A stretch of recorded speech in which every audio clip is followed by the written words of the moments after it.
Okay.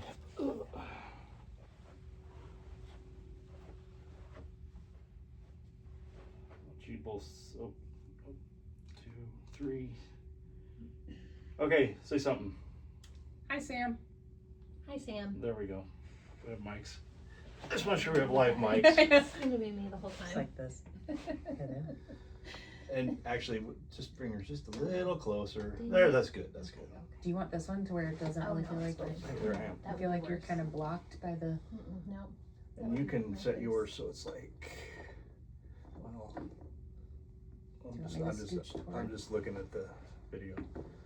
Yeah, that's fine. Can you still hear me? Yeah. Okay. Okay.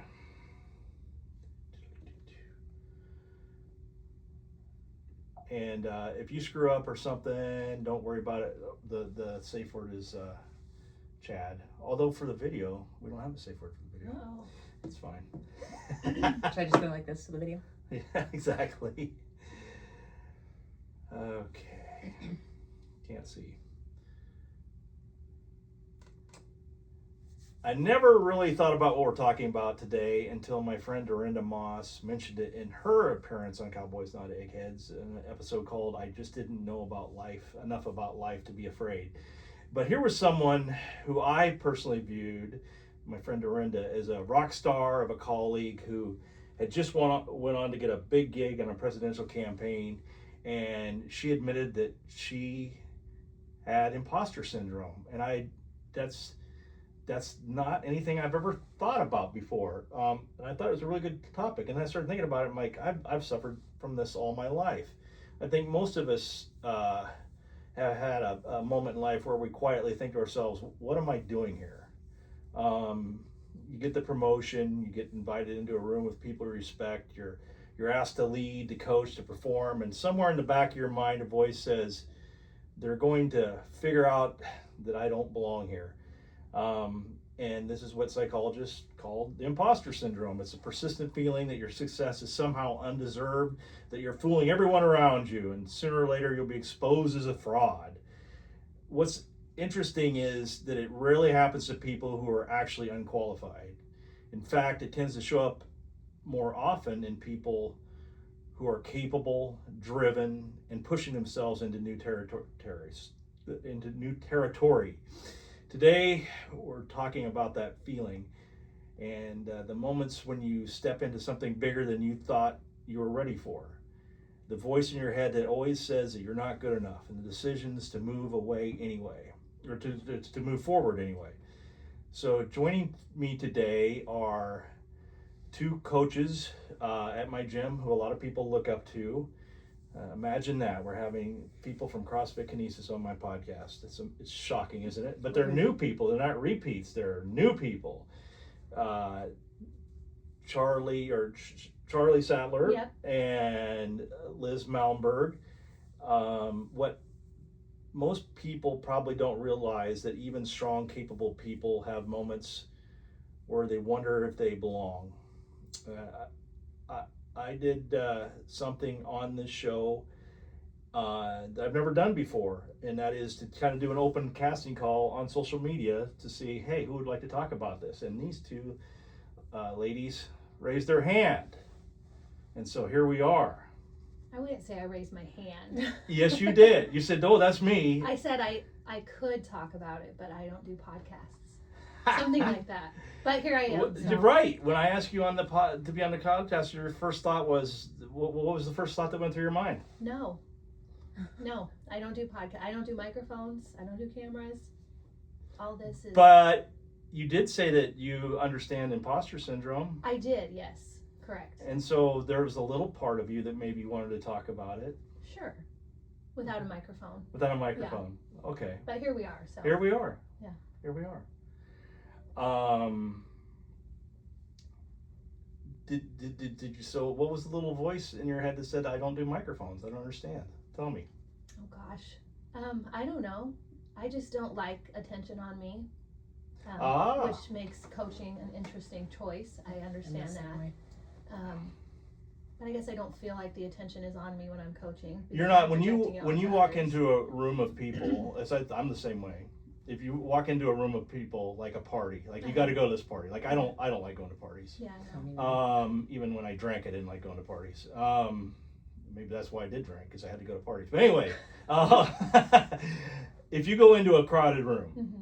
that you're supposed to be at or expected to be at or whatever, where are you at in that room?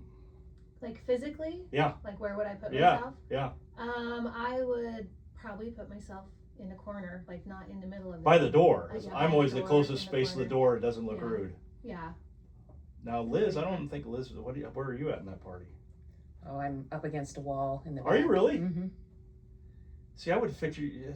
I fit more of a center person. Like Jeff, No, our I friend do Jeff not. Betzworth. Where's he going to be? Right in Oh, the he'll middle, be in the baby. middle. Right in the middle, baby. And I'll be against the wall laughing at everything that he's doing. Right. Yeah. Right. Yeah, I'm the same as Charlie. It's very weird to be a coach Mhm. because I don't like the attention on me. I don't like people looking at me. I don't like people focused on me. So when you have to demo a movement, it's like, gosh, they're watching. So Mhm. yeah, it was very hard to overcome that So you guys do feel that voice as a coach then? Oh, for sure. all the time. That's crazy. I mean, it's hard. It is. Isn't that insane? It's crazy to me, because when you're a coach, you might have 30 people in class, Mm-hmm. Mm-hmm. and 30 people are looking at you. Mhm. Have you ever done any public speaking? No. I avoid it with, one time for church, and I did not want to. How many but I did it. people were there? That was just for our women's ministry, but gosh, it was a lot of women, maybe 100 or more. Yeah. Yeah. Yeah, I think the most I've ever spoke to is probably 500 or 600. Oh my goodness. Yeah. Oh. Yeah, my dad's funeral was one of them, Mhm. and then I used to be in politics, and I spoke to a meeting of probably 500 or 600 people, scared to death, sweaty palms, all of it, and for the same reason. I don't want to be the center of attention. And even in my career, which was politics, a lot of times, a lot of people are very driven to be center of attention. Look at me, but I always wanted to be the guy that, like, no one knew what I was doing. Yeah. I was doing a lot, trust me, but I just didn't want anybody to know what I was doing. So Same. Mm-hmm. crazy. So when do you, and I have to think, and I'll answer these questions too, most of them. When's the first time you remember thinking, I don't belong here? I'll start, Okay. because Charlie's just looking at me. For me, it was probably, I mean, you really have to think about the answers to these, because you really have to dig a little bit. But for me, it was probably when I went to high school. I went to a private high school, so I'm from Valentine, Nebraska, and most people went to Valentine High School, and so I know everybody that was there and so forth. But my parents and I made the decision that I would go to a private high school called Mount Michael, which is not very far from here, ironically. But I was 300 miles away from school, and it was a Catholic school, and I was not from Omaha. Well, everybody goes to Mount Michael's Catholic, and everybody goes to Mount Michael's from Omaha. So felt like a complete outsider, a complete imposter. I guarantee I was the only kid in my class in 1982 wearing Wrangler jeans.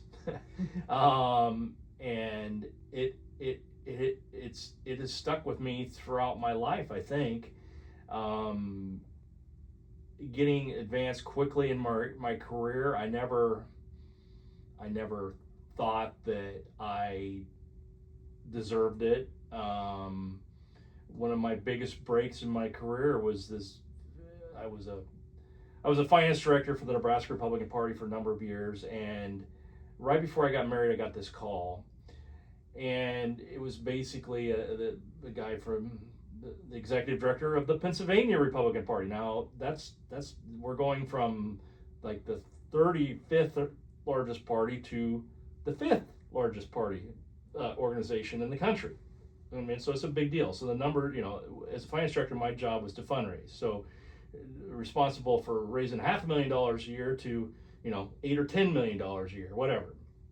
And I got hired at this job, and the guy later told me, I asked him, like, how did you even find me? Like, you know, and he said that he made 3 phone calls and asked these 3 individuals who are national operatives, like, who is the best finance director available in the country right now? And they all said Sam Fisher. Wow. And I just never, ever saw myself that way. So, there you go. So, Liz, we'll let you answer first. Okay. When was the first time you remember thinking, I don't belong here? So a little bit of my background to kind of help explain it. My parents divorced when I was very, very little.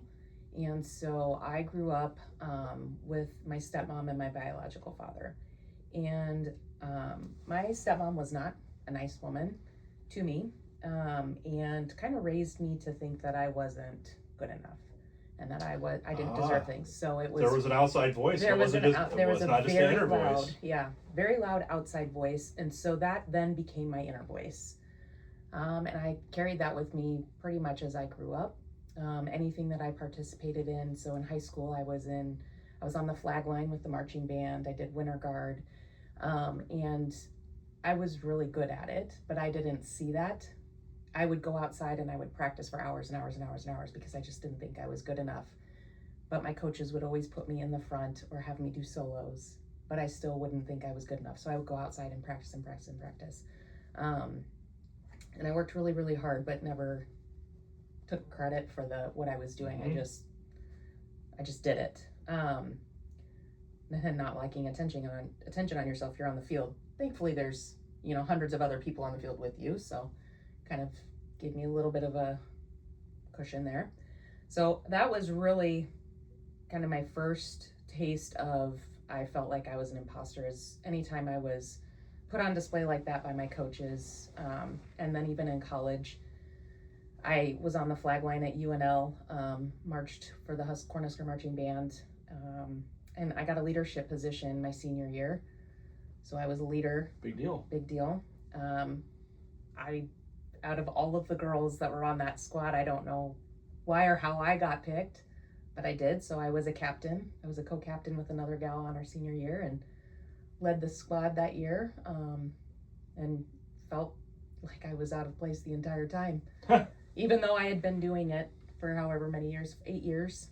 So did anybody else know that you felt that way at the time? Should let him in on the secret?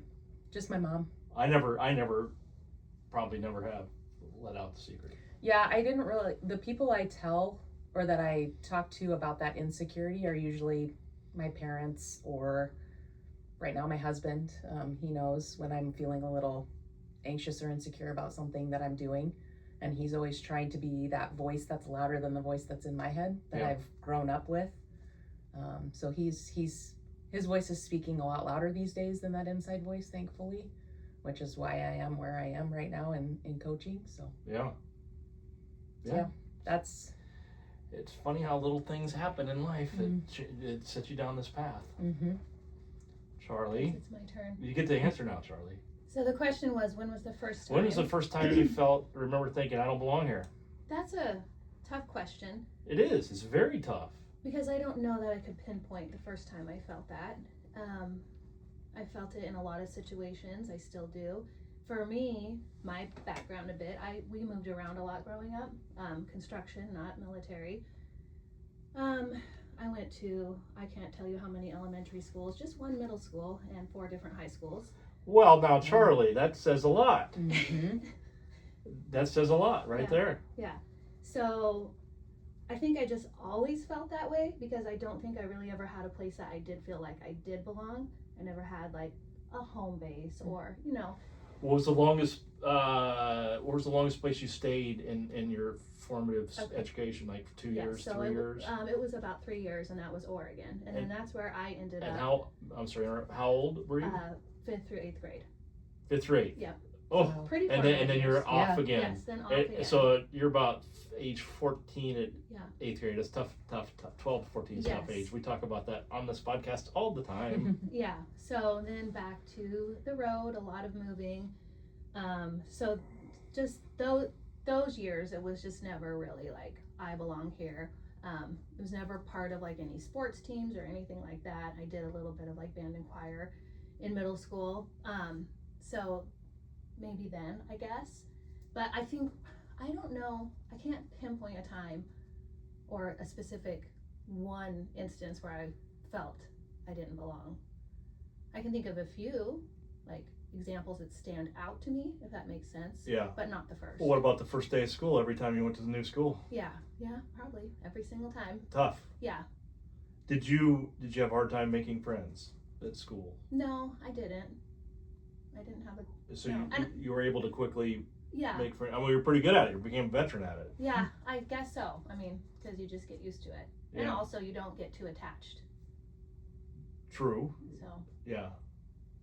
Wow, you guys have got really good reasons. I don't. Yeah. I really don't have I mean, I really don't have any. I mean, I had a stable, very stable childhood. You couldn't ask for a more stable upraising than I had. I just always wondered. I wasn't big enough. I wasn't fast enough. I was insecure about whatever, and those little things add up.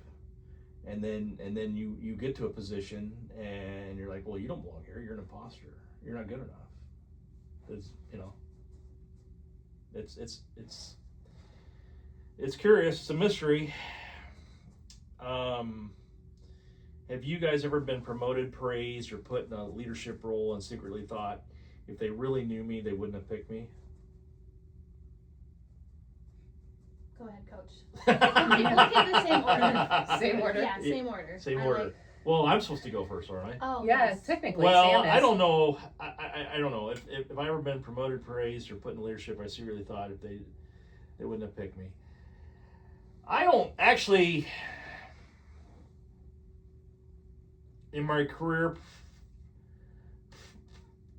I don't know that I was that insecure about it. I mean, I figured that if I had a reputation, if I had a national reputation, I got hired to this job, then I must have done something right to get myself there. But it doesn't mean that. Yeah, I don't. So I don't think I have been. Liz, talk about your experience. Anytime I've been promoted or put into a leadership role, yeah, it's that voice. Unfortunately, that voice. Whose voice? Mine, my own. Your own. I hear my stepmom still, but mostly it's I started to kind of believe what she was saying when I was little, because Sure. She was supposed to be a mother figure and she was in my life a lot.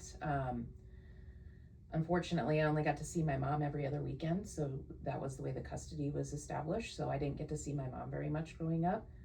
I did end up moving in with her when I was 13 because I realized that that's not what your childhood's supposed to look like. And that could be a whole other podcast. But that voice stuck with me, and so anytime I do anything, whether it's coaching or anything in CrossFit even, or a promotion at work. I was promoted at my last job. I was moved into an account director position where I actually led our account team. And when let's back up. What does that mean? Don't just dust that off. What does that mean? Account team. It sounds like there's more than one person on the team. How many people are on the team? I had 3 direct reports. Mm-hmm. And it was an ad agency, so I mean, it's not going to be anything large, but I had 3 direct reports, and then Yep. They asked me to go speak in Germany on social media and food ingredient marketing and give Pretty that big deal. That's a pretty big deal. And I was nervous the entire time. And thankfully at that time I was with my now husband, and he was able to talk me up the entire time getting there. And I will tell you, sweaty palms, shaking papers. Thank goodness there was a podium that I could actually hide behind. Yeah, hold me up. The voices were really loud that day, but I had him in the crowd. And funny, if anybody ever sees Chris and I in a room together, if I'm ever doing anything that's going to put me in any sort of light or put me in a position to where others are watching or things like that, we always make eye contact, because that's the moment I need his voice. And we don't say anything, but it's just that eye contact that kind of talks that imposter down a little bit. And so it's almost like I need somebody to quiet that voice. The voice is getting loud. And so I use him to do that. Now there's a lot of situations where he's not able to be there, so I have to do that myself, but it happens all the time. It doesn't even have to be a promotion, a leadership or anything. It happens all the time. I can be in the presence of fellow coaches at the gym, and standing amongst those coaches, I feel it. And so I almost have to either talk myself down, or I just quietly leave the situation, so because I don't feel like I shouldn't be there. Gracious. Charlie? Yeah. So probably most distinct to me, any leadership role, probably for me was the first time I was asked to be a Bible study leader, and then to join a women's ministry team and lead all of the women. Like that was probably, and I said no to it initially because I thought, no way am I qualified for that. Yeah.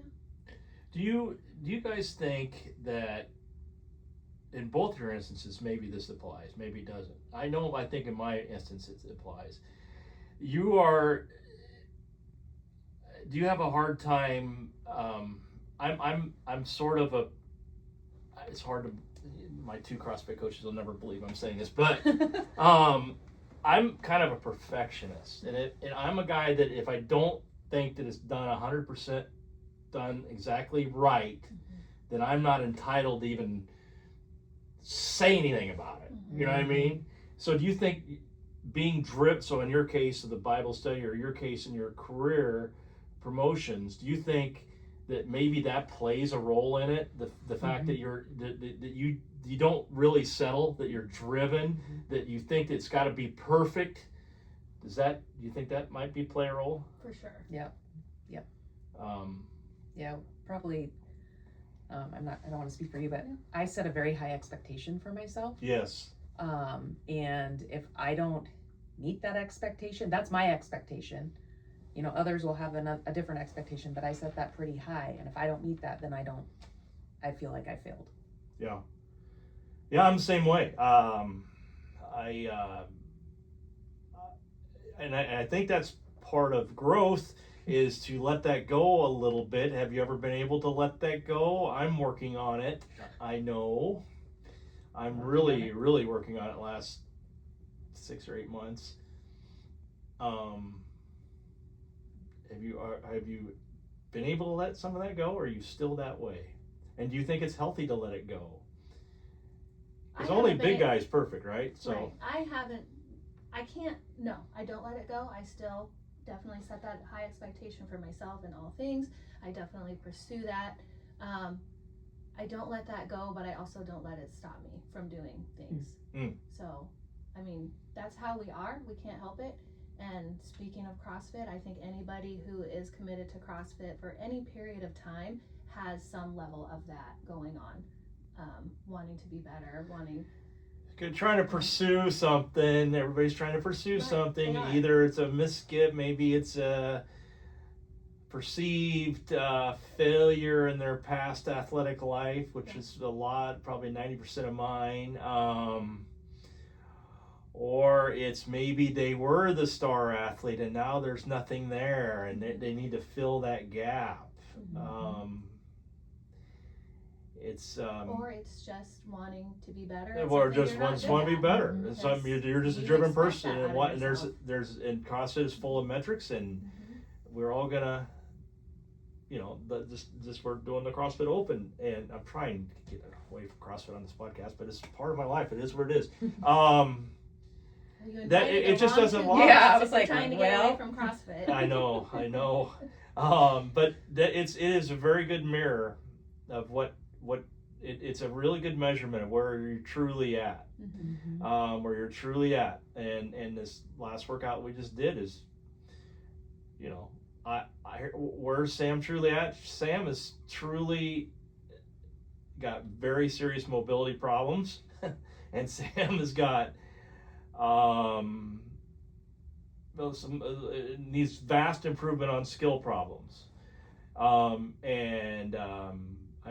I think you guys probably hit a wall too. Well, I saw you do yours, so you hit a wall. I know, but my sense is that that's not because of a skill problem. It's maybe because of another issue. But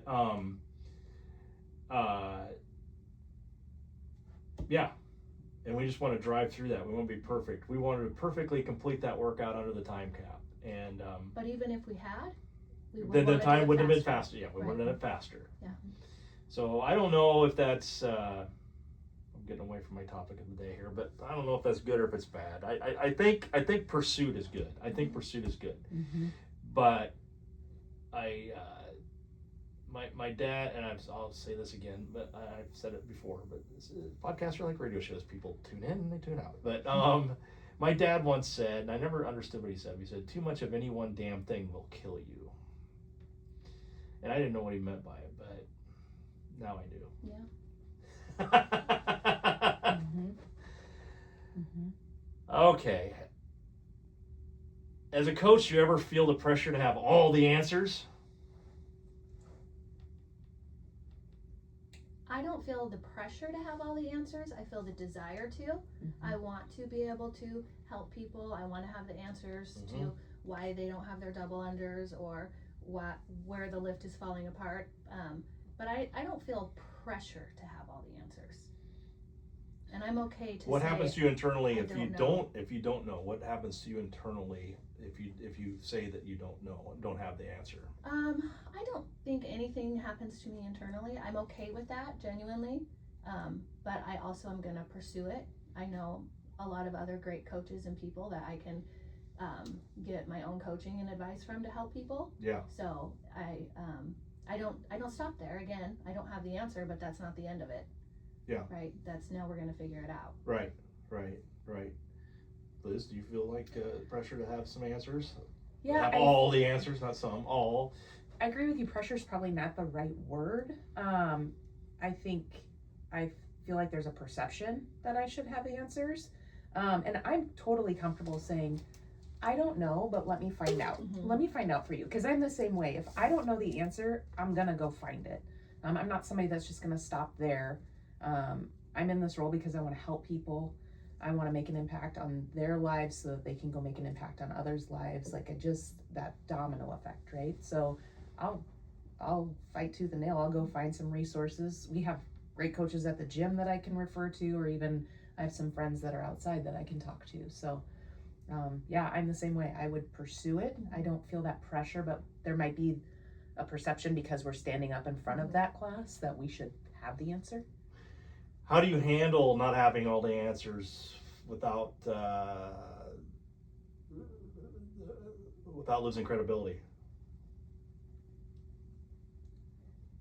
I don't feel like I lose credibility. You shouldn't. Yeah, that's never a concern. I think the athlete respects us more because we are honest with them and we tell them we don't know, but we'll find out for them. Right. And then that builds that trust, which at the end of the day, that's what we're doing as coaches, is we're trying to gain their trust because it's gained and earned. So we have to work to get that, and to keep it. And that's the best way to do that, is to be completely transparent with them. Straightforward. Yep. I'm all about it. What's the difference between humility and the imposter syndrome? I'm going to answer this. I don't know. I don't know if people view me as a humble person or not. Here we're on Sam's psychology. Here we go. But I think that I am a humble person. And I think, just not by wanting to be in the middle of that room makes me a humble person. Like I don't want the spotlight. So to me, that's a little humility. But not to have that spotlight also means maybe I think I'm the imposter. So I don't know. I wonder if a guy fixed his humility. Well, humility is a good thing. I'm not apologizing for being humble, but humility is okay to an extent, because if it makes you cross into that imposter syndrome, then maybe we have a problem there. So I don't know that I can tell the difference between the two. Can you guys? No, I think that line's pretty blurred in between the two. Yeah. There is a quote that is credited to C.S. Lewis. Love C.S. Lewis. I'm not sure the quote was his or more the idea, but it is that humility is not thinking less of yourself, but is thinking of yourself less. So it's not diminishing your value, it's just diminishing the time and space you spend thinking of me. So with that thought, and I love that quote, I feel like that puts imposter syndrome as the opposite of humility, right? Because imposter syndrome says you're thinking less of yourself. I don't deserve this, I haven't earned this, I can't do this, whatever it is. So you're thinking less of yourself, whereas humility just thinks of yourself less. Wow. I'm not going to ask you to repeat all that, but I'm going to replay that one. We're going to chop that one up and do a video. I can repeat it if you want. Please do, because it's very profound. What did he say? So he said, humility is not thinking less of yourself, but it is thinking of yourself less. Yeah. Okay, so imposter syndrome is thinking less of yourself. Yes. It's questioning your credibility. It's questioning whether you should be there. Whereas humility is just thinking of yourself less, but thinking of others more. Wow. You got it, man. So I think that's the answer. They're opposites. That's the answer. I don't know if it's the answer. But... I do, Charlie. Don't be humble about that. My favorite guitar player, I was watching some video about, he's hilarious. He's very dry as toast, but he said, he's very humble. He doesn't, I've talked to him about, I happen to know, like, he's my rock guitar hero, and I have a personal relationship with the guy. It just blows my mind. But anyway, I've talked to him, like, he's very uncomfortable when you start talking about ranking, because you can legitimately rank this guy in the top 50 rock guitar players ever walked the face of the earth. And I think right now I'm one of the most, probably top 10 active guitar players in the world. And he does not go there. He doesn't want to talk about it. He doesn't, like someone said this about you, and he doesn't want to talk about it. He doesn't want to talk about it. And so he's really funny. But he in a video I saw recently of him being interviewed, he goes, I am. They said, you're extremely humble. He goes, well, I am extremely, extremely humble. I'm just not humble about my humility. And I just thought it was the funniest thing ever. Anyway, I posted, I think, that a couple days ago. Oh, man.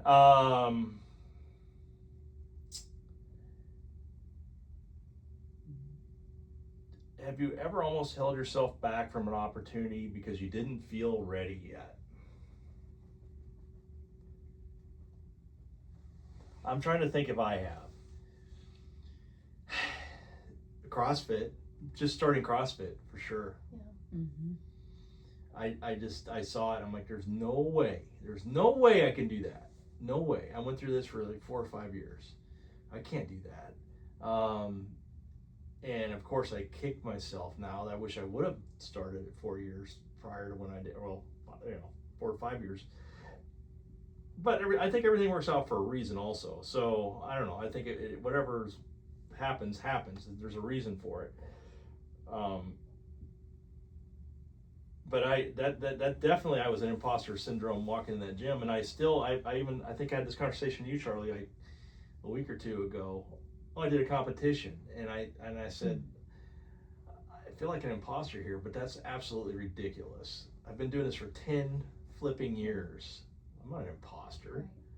Right. That's that perfectionism again. Yeah. It's not about being a imposter, it's about being imperfect. Yes. I'm not the best. Not even so close. I don't deserve to be here, but even the best started out not the best. Right. True. So did you guys, is there a time that you can think of where you held back from an opportunity because you just didn't think you were ready? See, these are driven people. Yeah. Probably not. Well, I will say, even though I deal with that feeling unprepared, feeling unready, feeling unqualified, again, I said it earlier, but I don't let it stop me. I do it anyway. And I found that sometimes that's the best. Like the first weightlifting meet I did, I had no idea what I was doing. I was in the hospital with my son, who had recently received a medical diagnosis. We were in the hospital for a few weeks, and my friend had just come back from Barcelona. She had done Masters World Championship. She's like, you should try a weightlifting meet. And I was only 2 years into CrossFit, and I'm like, I don't know what that means. And she's like, we lived in Portland at the time. She's like, come try this meet in Salt Lake City. This was August. She said, it's in November. Just try it and see. So I'm like, okay. So I ordered a gymnastics singlet off of Etsy, and I just showed up, and I had no idea what I was doing. I still don't feel like I do, but I just went because I think it's better just to go. I don't know what I'm doing. Did I deserve to be there? No. Did anybody deserve to be there? I don't know. Some of them did, but I call that ready, fire, aim. yeah, ready, fire, aim, right. Or ready, yeah, I ready, like- fire, aim. yeah. Ready, fire, aim. Yep. What I love out of all that is you just said, I don't think I still know what I'm doing, but And As- so and the as listeners somebody know she coaches people to literally compete in coaches people to weightlifting. compete this, and So she it coached beats- me for a while, and I'm sitting here thinking to myself, oh my gosh, Charlie, if only you knew, like, how much I think of you when it comes to weightlifting. Like, it's that when you sang that statement, I'm like, oh girl, you are like #goals when it comes to weightlifting. Thank you. I don't see that. And at you all, don't- and- at all. No. And that That's crazy. My God, Charlie, you're a professional. I know. I know. I know when they told us we were getting a weightlifting coach at Kinesis, I was like, this is gonna be awesome. Yeah. Yeah, there she is. And there she is. She's changing how people lift, and we have people that would never have done a meet, and I just heard of 3 of my friends now going and doing a weightlifting meet because of you. So you know what you're doing. Absolutely. Mm-hmm. Absolutely. So what has maybe changed your mindset on the imposter syndrome? I mean, we're obviously still it's still there. Liz has still got the voice. Charlie still questions whether or not she should be a weightlifting coach, and Sam wonders what in the hell he's doing CrossFit for. But what's changed for you? Was it an experience? Was it repetition? Was it someone believing in you? Liz, you mentioned that. Or did the voice get quieter? What has changed along the way? Anything? I would say meeting my husband, 10 years ago now? 10 years ago. He helped me quiet the voice. So the voice is quieter than it's probably ever been in my entire life. I have... Boy, I bet that gives you a little bit of peace. It does. It does. Also I have my mom and my stepdad who is actually in the process of adopting me right now. So that's even quieting the voice more. That's not fully public knowledge, but here we go. Now it is. Oops. No, I've started telling my friends I was going to make a huge big announcement. We'll have to Chad this. Yeah, nope. No, I'm very excited about it, and it's something I was going to do once we made it official. But we are in the process of making that totally final. That he will be he is my dad, but he will legally be my dad, which is fantastic. So I would say over probably just in the last year, that voice has gotten a lot quieter than it's really ever been. And I think a lot of that has to do with the people I'm surrounding myself with. I've learned to set bigger boundaries, and the people that are close to me, my friends, my family members even, those are the people who help quiet that voice a lot more. The toxic people, I have really tried to minimize my time with them. So eliminate your time with them. Yeah. Yeah, in some situations you can't. Yeah. But But you limit it, and it helps a lot. Yep. Charles, anything changed for you along the way? No. I mean, for you though, I don't know, but you've said it, Charlie. You said that I'll do it anyway. Mm-hmm. Yeah, I'll do it anyway. I think for me, I just really love to help people. That's why I coach. I love that. It's what I was made for, I believe.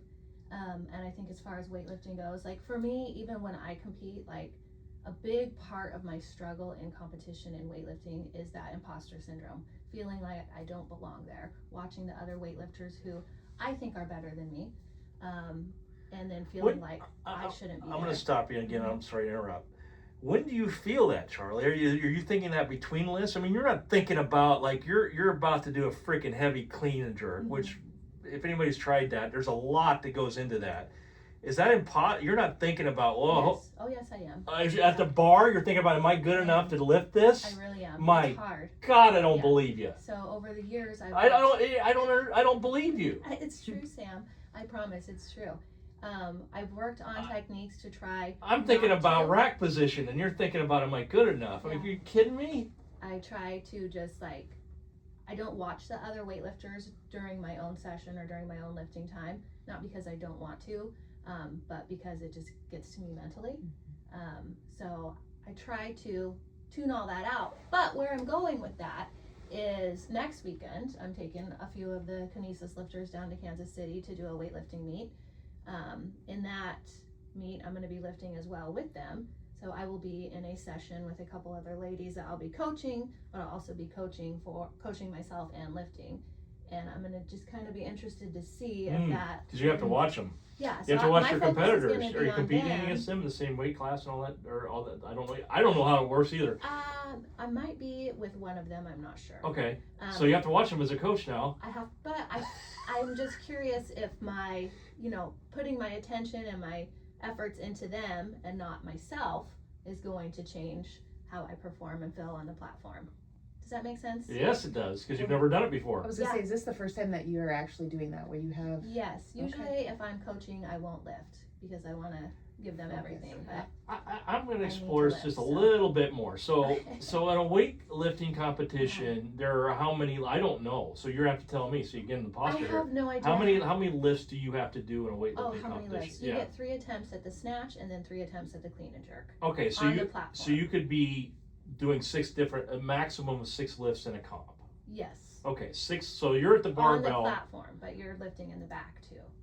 Okay, yeah, but I mean on the platform where it counts. Correct. There's 6 lifts. Yes. And so you're telling me when you're on that barbell during all those 6 lifts, what is the first thing that goes through your mind? So much doubt. It's hard. Yeah.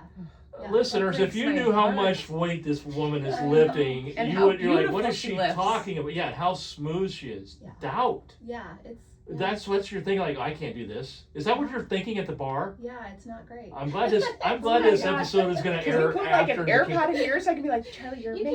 You can do it. It's against the rules. I'm glad this episode is airing after that comp because I wouldn't want your athletes to hear this going into the comp. Gosh. You're seriously thinking I can't do that's what's. Are you thinking about technique at all? Are you thinking about breathing? Are you thinking about all those things? No. You're like, I can't do this. Yeah. That's what you're thinking about on the bar. And I try as I approach it to not even, which is gonna sound strange, but to not really even look at the bar, because if I look at the bar and I see the weight on the bar, especially in competition, it's colored plates. I can't fool myself into thinking it's something that it's not. So. Do you think that you're because you obviously you've made a lot of lifts and you've missed a lot of lifts. Yeah. That's what happens. Yep. But when you do make a lift, do you think that is because of spite or defiance? No, I don't think so. What goes it is for me, man. You better believe that if I do something I don't think I can do in CrossFit, it's 100% out of spite. Oh, yeah, I could see That's that. very negative. Yeah, I could see that. I'm working on that, by the way. Yeah. I'm working on that, Coach Charlie. So you have that feeling when you walk up to the bar. Yes. What do you say to yourself when you make it? It's just relief. I probably should celebrate it more. I should probably celebrate it more, and I would definitely require that from any of my athletes, but it's more just like relief. Okay, now we can just go do the next one. Dude, it sounds miserable. Are you miserable going to meets? No. Yes, actually I am at the beginning of a meet. At the end of the meet, it's like just such a relief. Why do you go back? There's something that keeps you going back. Because I want to be better. I want to do better. I want to be better than I was at the last meet. Well, Coach Charlie, here's how you can be better today. Okay. For God's sakes, the next time you're at the bar, don't think about doubt. Think about If that poor bastard Sam Fisher can do this without doubt, then I can. Okay, I'll try that. All right. But then Have she'll this start radio giggling. face right in your head, Charlie. You'll lift tremendously. Okay, I'm gonna try that next weekend. I want you to. Okay. Maybe it'll make you chuckle, Okay. and then maybe you'll just crush it, Do it. or maybe it won't work. I don't know. So Liz, are you surprised to hear all this? Yeah. Like, what are you kidding me? I know. She gets to the barbell, like that's the first thing she thinks is I can't do this. Because Well, that's I mean, again, I wish listeners we're gonna steal some coverage of her and we're gonna put it on social media. No, don't do But that. Like here's this lady who doesn't think she can do this. what's great is, and it's not great, but as a coach, I would have never guessed that from her, because the way she Mm-mm. coaches her athletes is she puts that, what's the word I'm looking for? She puts the thought in your head of you're going to make this lift because of how she coaches you. So I remember we did that mock meet, and I was nervous because, again, I don't like attention on me, and that's a lot of pressure, and you're in front of all your friends, and you just don't want to miss a lift because Yeah. it's super embarrassing. But the words that you say is, you've got this, you can pick up, you've got this, I've seen you do this lift. And the way she talks to Charlie you, Sattler, right? why don't you talk to yourself that way? I don't know. I don't know why. Why don't you try that? Okay. Why don't you try that? I got this. And then a little picture of Three words. radio face I got Sam this. will go right through your head, and then you'll just like. And then as she's lifting, she's smiling. And she's laughing. And then she has relief on her face, like, oh, good. Yeah. I was I thinking did of have Sam Fisher. No, Okay. I'm reminded. This doesn't really fit in here, but I'm reminded of the this is a true story. And I'm sure you know this, Charlie. Well, you were there, but before Charlie was a coach, you were kind of off the side, just training weightlifting, and I didn't know who you were, and so I saw you every day. You saw me every day, and it was I don't remember what we were doing. It was right. We're going into a tough Metcon or something, and again, my mindset, which I'm trying to improve, coaches. I'm really trying to work on my mindset these days. But Sam, you're doing a really good job. my mindset was shitty, and I walked past Charlie. I go, I just want you to know that CrossFit is the bleeping stupidest thing of all time. I do remember. Of course you do. Yeah. It's a heck of a thing to say, isn't it? Of course, it's very memorable. And then like 2 weeks later, oh, here's our new coach. Oh my God, it reminds me of a time in one of my employers, a consultant, quote unquote consultant, came in to talk to all the employees to make the organization better, kind of thing. So you spill your guts out. And a week later, guess who the new boss is? That's how I felt. I'm like, Oh, no way. I am so screwed with this coach right now because she knows I'm just shitty. No way. So, funny story, speaking of imposter syndrome and my time at Kinesis and my time when I joined Kinesis, so we'll just backtrack. I came from another gym that closed. When that gym closed, I decided I'm done coaching. I'm just not going to do it. I'm not going to get involved again. I was very intimidated by Kinesis because it has a great reputation, and for a good reason. It's an excellent gym. The coaching standard is high. The movement standard by the athletes are high. A bunch of alpha athletes walking around there, except for then you came into contact with me. But No, you are one of them, Sam. no, So I was very intimidated to even go there. So a friend of mine who was already there, he was like, just go do open gym. So I did. I signed up for open gym. I can handle that. And so I was off in the back, like Sam said, doing my own thing. But I doing her own thing, listeners. She's like hoisting up ridiculous amounts of weight. No way. I mean, much more than I can lift.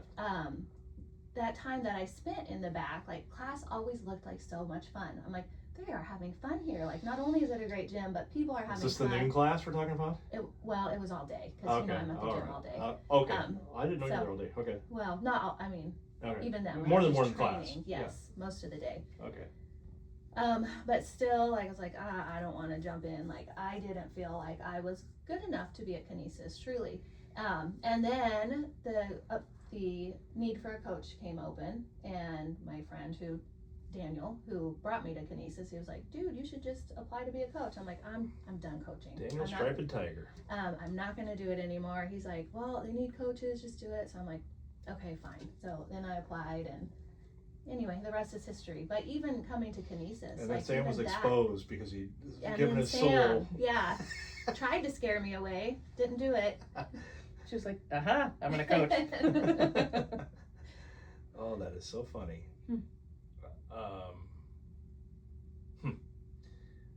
That was a profound little answer there, Charlie. I'm sorry, did we ask you what changed you? I believe so. We did? Okay, all right. Yeah, Chris. Yeah. Chris, that's it. I'll give Sorry, him, Chris. Yeah, he takes all Sorry. the credit. I gotta give him all the I credit. forgot that answer, yeah. Really, really interesting stuff. Do high performers feel imposter syndrome more than the average performers? Why or why not? I would. So here's. And it doesn't have to be, by the way, it doesn't have to be in CrossFit. We're talking about career or whatever.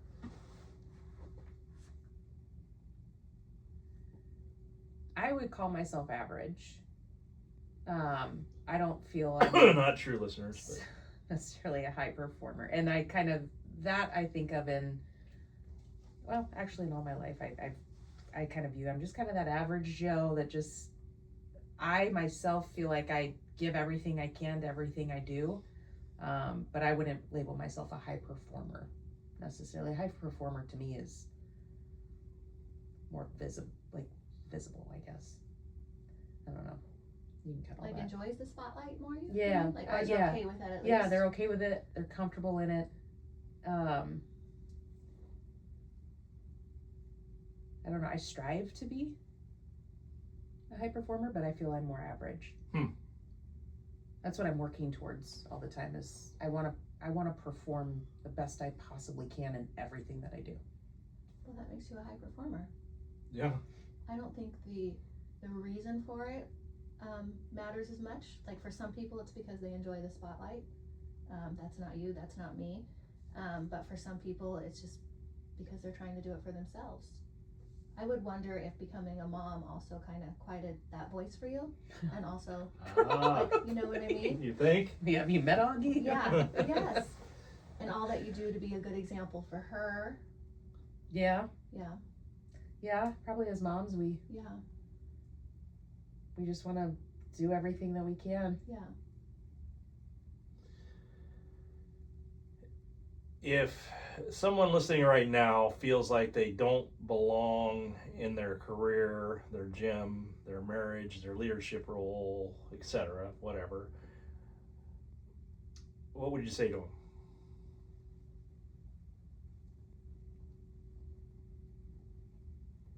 It's a big question. It is a big question. It's a big question. And I don't think there's any one answer because it's going to depend on the circumstance, the person, where it is that they feel they don't belong. There's going to be too many factors. Right. And the why. Right. The why's behind it. Yeah, I think there purpose. might be a case where they don't belong in a position that they're in. Yeah. Whether that be a relationship or something else. My answer to that is probably has to do with, first of all, identity. You have to have a very good sense of self. And I actually, even though I have imposter syndrome, think I have a good sense of self because I know that I have imposter syndrome. But I mean, I think you have to be very self-aware and a sense of self. Who are you? What is your identity? Once you figure that out, then you have to understand purpose, which I think has something to do with imposter syndrome, and that is, what is your purpose? Because if you understand what your purpose is, then maybe you wouldn't have imposter syndrome. So I think throughout our lives we probably struggle with purpose, because most people, if you ask them, hey, what's your purpose? I'm not sure they really know that. Well, I'm supposed to be a good dad, or I'm supposed to be a good mom, or I'm supposed to be, and that's certainly a purpose. But what is your purpose on earth? I mean, what is it? I mean, I think you've answered it, and you like to help people. That's your purpose. Yeah. I mean, I don't know what I really don't. I mean, I don't know if I have an answer yet to what my purpose is. I'm trying to figure it out. maybe my podcast is this purpose. My purpose was ridiculous, but you know, I maybe it is. I mean, I've had a lot of very interesting guests on this podcast, and they all, I think, have spoken to anybody who's listened. And so maybe my purpose is to share my friends with the world. Maybe that's my purpose. I think, so when we think about purpose, and you're right, a lot of people focus on that. What is my purpose? What is my purpose? I think of what you talked about earlier when you got that phone call for the Pennsylvania. Mm-hmm. Yes, so you were shocked that they had your name, right? You were just doing your job. You were just living your life. You were just doing the next right thing for what was in front of you. I think if we just do that next right thing and we just live our lives and we just do the next right thing that's presented, like, we're gonna walk in that purpose, and it's gonna happen. It will evolve naturally. It will just, yeah. You cannot force it, that's for sure. Right. So it's just a matter of just doing what you do. Even if you feel unqualified, like, do it anyway. There you go. Yeah. There you go. Liz? I couldn't have said that any better. Guys, I've really enjoyed this discussion. It's a very difficult topic. Mm-hmm. It's like, hey, let's just get vulnerable. Let's just dig to the bottom of our souls today. So I really appreciate your guys' courage to come on and talk about this stuff. It's not easy. Now, I also have to make an apology because I asked Liz how to pronounce her last name, and I'm pretty sure I botched it, didn't I, Liz? You didn't botch it. You were close. Malmberg. It's Malmberg. I said Malmberg, didn't I? Uh-huh. Damn it! That's okay. That's okay. Well, we'll keep striving to get better, huh? Yeah. Thanks, guys. Thank you. Thanks, Sam. See how easy that was? That wasn't too terribly bad. To try and start Just a a freaking conversation show. with friends. I'm a competitive weightlifter, and every time I get to the bar, better shut this off now.